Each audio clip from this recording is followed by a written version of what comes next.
in Luke chapter 19, verse number 10. For the Son of Man is come to seek and to save that which was lost. B, the inquiry of this man. Verses 6 and 7.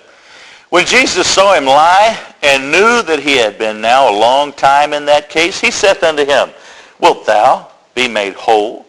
The impotent man answered him, Sir, I have no man when the water is troubled to put me into the pool. But while I am coming, another steppeth down before me. So Jesus questions the man. He says, do you want to be healed? Of course I want to be healed. Man, I'm at the pool. I'm one of the desperate folks around the pool. Of course I want to be healed. At first glance, Jesus' question seems kind of strange or even slightly insensitive to this guy. Oh, I see you're here. You've been here for 38 years because he knows everything. So you've been here for 38 years. Do you want to be healed? What kind of a question is that, Jesus? Why are you asking him that? Of course he wants to be healed. That's why he's sitting down here at the pool. Well, perhaps he asked the question so the man would examine his own heart. He had been this way for 38 years. Maybe he had resolved in his heart that he was going to remain that way for the rest of his life. Maybe he had gotten at peace at that. This is just the way it's going to be. I'm never going to be able to be healed. That happens in other situations too. Sometimes men go to prison and they become institutionalized, and when it comes time for them to be free, they don't embrace that freedom. They're afraid. They're fearful of it. And so maybe that's why Jesus asked the guy the question, hey, so do you really want to be healed? And I hope you noticed that he doesn't answer Jesus' question. Instead, he just offers an excuse. He doesn't say, yeah, Jesus, I want to be healed. He says, I don't have anybody to put me in. I don't have anybody to put me in the water. When it comes time to go, somebody always goes down before me. So no, he doesn't even answer his question directly. The instructions to this man, but obviously it seemed like he wanted to be healed.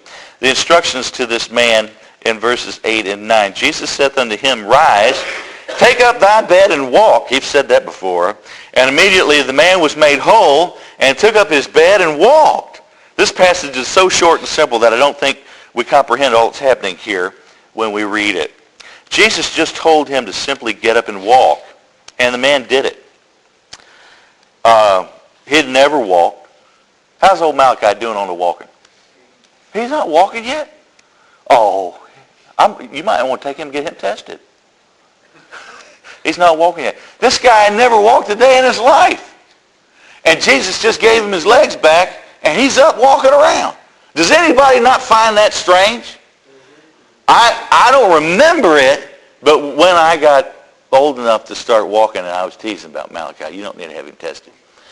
You might want to check out and see if he needs to start eating hamburgers, though. That boy is a hungry little fella.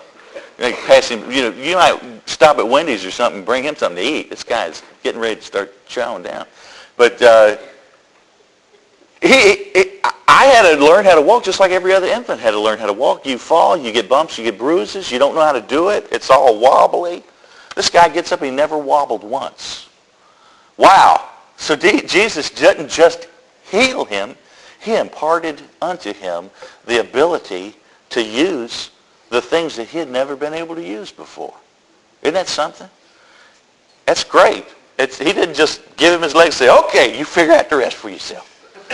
He didn't do that. He healed him, and he healed him to the point that he already knew how to use his legs. That's something. The ability to walk would transform his life. He would have a different perspective. Do you not realize that for his whole life, he's down there at that level? He's getting drugged around, somebody on a mat or in a cart or whatever. He's being transported. Now he's upright. He's walking. And so he's seeing the world for the first time from the height of an adult. It's going to change his perspective. It's going to change the way he sees things. His world's been changed forever. 7 simple words have changed his world forever. Rise, take up thy bed, and walk. D, the insight of this man. We finish up verse number 9 and read to verse number 11. And on the same day was the Sabbath. Jesus healed him on the Sabbath. Healed him on the Sabbath.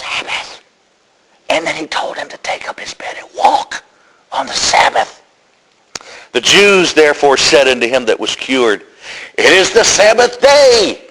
It is not lawful for thee to carry thy bed. He answered them, He that made me whole, the same said unto me, Take up thy bed and walk. Unknown to the paralytic, he was about to become the center of attention of the Jewish leaders who saw him carrying his bed.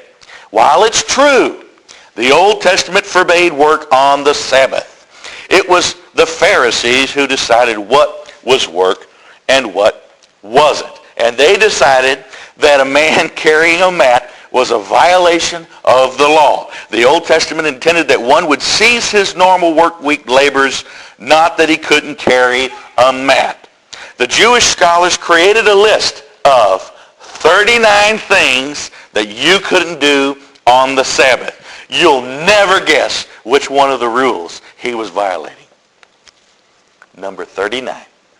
Right at the end of the list was the law forbidding carrying anything from one domicile to another on the Sabbath, like a bed or a mat.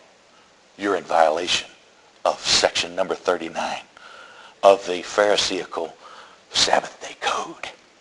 We have problems with you. And if you've ever seen the movie It's a Wonderful Life, he's Potter. These guys are Potter. They're the mean guys sitting behind the desk telling him he's messed up. Now, when confronted by the Pharisees, the man answered like this. The guy who healed me told me to take up my mat and walk. You've never been able to heal me. Therefore, I'd say you have less authority than he does. He's not been saved very long, but he's already got some good insight. He told me to carry my mat, so I'm going to carry my mat. What else was he supposed to do? You know, being able to walk for the first time in 38 years, what was he supposed to do? Get up, walk around for a moment, and then sit back down and wait for the Sabbath day to be over? Isn't that kind of silly?